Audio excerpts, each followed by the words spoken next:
अस्सलामुअलैकुम रहमतुल्लाहि वबरकातुहू। नाज़रीन, मैं एहतिशाम निज़ामी कासमी आज 7 अक्टूबर 2025 से दोस्तों इस वीडियो में 3 खबरों से आप लोगों को आगाह किया जा रहा है। आप तमाम देखने वालों से अपील है इस वीडियो को मुकम्मल देखें। आज की पहली खबर दारुल उलूम नदवतुल उलमा लखनऊ से मौसूल हो रही। इंतहाई अफसोस के साथ आप हजरात को इत्तला दी जाती है दारुल उलूम नदवतुल उलमा लखनऊ के मुअक्कर उस्ताद अरबी अदब मौलाना मोहम्मद नज़ीर नदवी का इंतकाल हो गया है।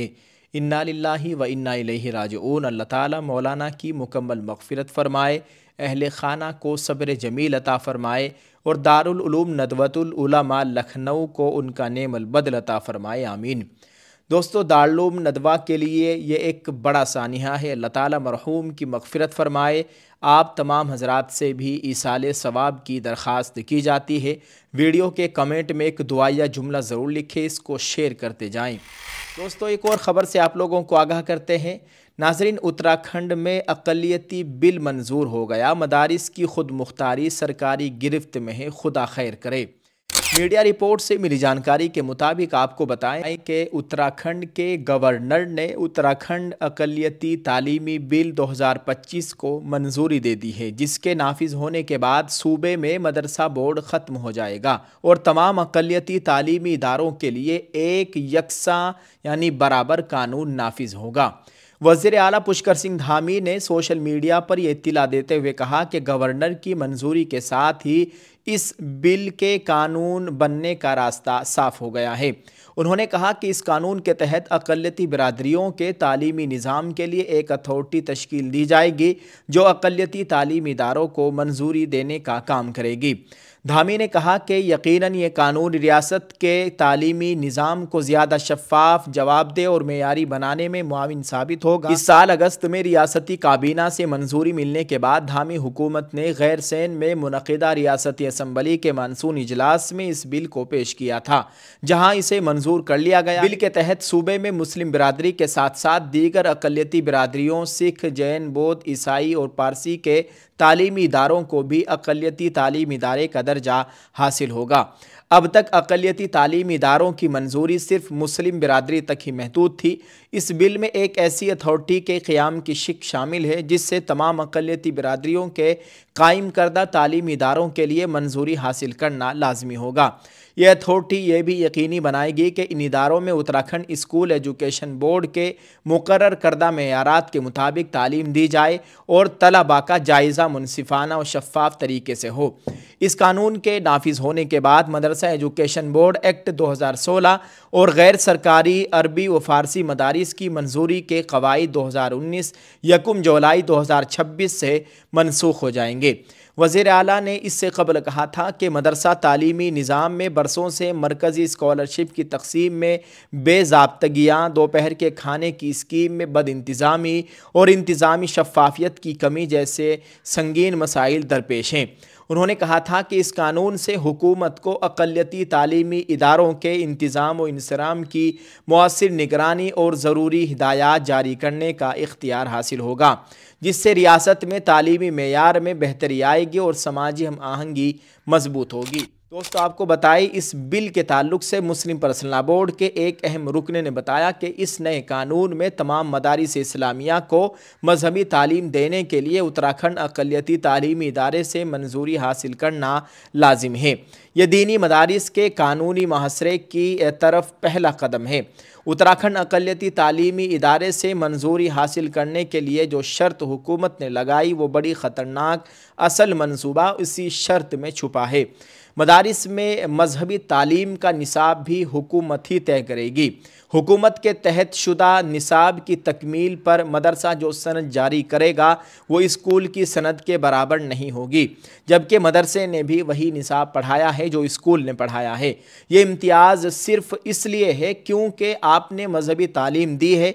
मंजूर शुदा मदारिस को इस बात की इजाज़त नहीं होगी कि वो अपने तलबा को मजहबी आमाल में शिरकत का पाबंद करे। मसलन नमाज, अगर आप तलबा पर नमाज की पाबंदी लाजिम करते हैं तो आपके मदरसे की मंजूरी ख़त्म कर दी जाएगी।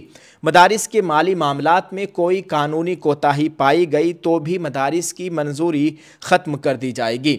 और दीगर दुश्वारियाँ हैं, अल्लाह ताला तमाम दीनी मदारिस की हर तरीके से मुकम्मल हिफाजत फरमाए, आमीन। दोस्तों, आप इस ताल्लुक़ से क्या कहना चाहेंगे? कमेंट में अपनी राय ज़रूर पेश करें। आप उत्तराखंड मदरसा बोर्ड के जो सदर हैं और बीजेपी के एक ख़ास नेता मौलाना मुफ्ती शमून का इस बिल के ताल्लुक से मीडिया इंटरव्यू भी देख सकते हैं। ये बहुत स्वागत योग्य कदम है और मैं माननीय मुख्यमंत्री श्री पुष्कर सिंह धामी जी और अपने राज्यपाल महोदय श्री गुरमीत सिंह जी को मैं इसके लिए बधाई देता हूं कि उन्होंने इसके दूरगामी जो इसका रिजल्ट आएगा वो बहुत अच्छा होगा, इसलिए कि जो गरीब घरों के पसमानदा समाज के बच्चे हैं वो इन मदरसों में एजुकेशन हासिल करते थे और सिर्फ धार्मिक एजुकेशन थी। मेरा अपना अनुभव ये है कि 2 साल में जो हमने एनसीईआरटी का सिलेबस लागू किया था उससे बच्चों में बड़ी खुशी थी और बच्चों के अभिभावकों में। तो मदरसों के लोग तो इससे खुश होंगे और खुश हैं इसलिए कि उनमें पढ़ने वाले बच्चों का तो बौद्धिक स्टेटस बढ़ेगा, वो इंजीनियर डॉक्टर बनेंगे, आईएएस और आईपीएस बनेंगे। ये तो किसी भी सरकार का एक ऐसा कदम है, आप कहेंगे कि जो लोगों के लिए कल्याण के लिए है और मुसलमानों का कल्याण जो कांग्रेस 60 साल में नहीं कर पाई थी, आज वो मुख्य धारा की तरफ आ रहे हैं। आप देखिए कि माननीय प्रधानमंत्री श्री नरेंद्र मोदी जी ने जब ये कहा कि एक हाथ में कंप्यूटर दूसरा हाथ में कुरान, तो उसका अगर किसी ने अनुसरण किया है, उस पर अमल किया है, तो प्रदेश के माननीय मुख्यमंत्री श्री पुष्कर सिंह धामी जी हैं और उन्होंने ये प्राधिकरण बना करके और सारी माइनॉरिटीज को एक छत के नीचे ला करके ये तो बहुत बड़ा काम किया है। मैं समझता हूँ एक मिसाल है जो पूरा देश इसका अनुसरण करेगा। इस वीडियो को भी देख लिया है, इस ताल्लुक से आप क्या कहेंगे? कमेंट में अपनी राय जरूर पेश करें। दोस्तों, एक और खबर से आप लोगों को आगाह करते हैं। जमात इस्लामी हिंद ने आज बरोज़ मंगल 7 अक्टूबर को एक प्रेस कॉन्फ्रेंस करके उत्तर प्रदेश की हुकूमत और इंतज़ामिया पर संगीन इल्ज़ामात आयद किए।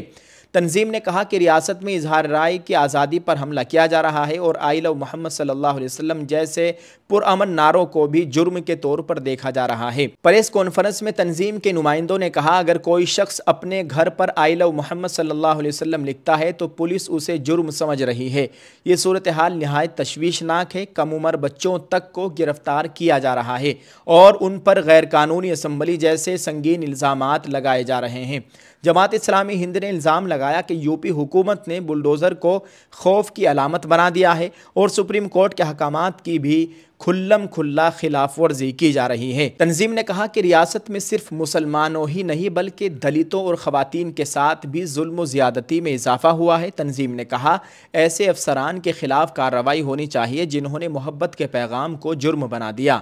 आई लव मोहम्मद सल्लल्लाहु अलैहि वसल्लम नफ़रत नहीं बल्कि मोहब्बत का पैगाम है। सियासी फ़ायदा उठाने का इल्ज़ाम जमात के तर्जमानों ने कहा कि ये सब कुछ आने वाले इंतखाबात में सियासी फ़ायदा हासिल करने के लिए किया जा रहा है। जमात इस्लामी हिंद की जानिब से मजीद कहा गया, यूपी का ये मॉडल पूरे मुल्क के लिए एक वार्निंग है। प्रेस कॉन्फ्रेंस में तंजीम ने बिहार के एसआईआर कार्रवाई पर भी संगीन सवालात उठाए। उनका कहना था कि कई इलाकों में बीएलओ पहुँचे ही नहीं और 2% से भी कम लोगों को दस्तखत शुदा फार्म मिला है। जमात ने कहा, एसआईआर के नाम पर सियासी मर्दमशुमारी यानी पॉलिटिकल डेमोग्राफी में तब्दील की जा रही है। ख़ास तौर पर मुस्लिम इलाकों में तकरीबन 33% मुस्लिम वोट काट दिए गए हैं, हालांकि आबादी में उनका हिस्सा सिर्फ 16% है। यह अमल बिल्कुल गैर शफाफ है। जमात इस्लामी हिंद ने कहा कि उत्तर प्रदेश का मॉडल मुल्क के लिए एक बहुत बड़ी वार्निंग है। जमात इस्लामी हिंद ने इल्ज़ाम लगाया कि रियासत में मुसलमानों, दलितों और ख़वातीन के खिलाफ जुल्म जबर बढ़ रहा है और इंतज़ामिया उन्हें खौफ ज़दा करने के लिए बुलडोज़र समेत मुख्तलिफ हथकंडों का इस्तेमाल कर रही है। जमात ने मज़ीद कहा कि ये एसआईआर दरअसल एसआईआर नहीं बल्कि इसे सियासी मर्दमशुमारी तब्दील करने के लिए इस्तेमाल किया जा रहा है। ये ख़ास तौर पर मुस्लिम अक्सरियती इलाकों में। उनका इल्ज़ाम है कि तकरीबन 33% मुस्लिम वोट काट दिए गए हैं, हालांकि कुल आबादी में उनका हिस्सा सिर्फ 16% है। तंजीम ने बरेली के हालिया वाक़ये का भी जिक्र किया। उसका कहना था कि आम तौर पर फसाद 2 बिरादरियों के दरमियान होता है मगर इल्ज़ामात सिर्फ मुसलमानों पर लगाए जाते हैं।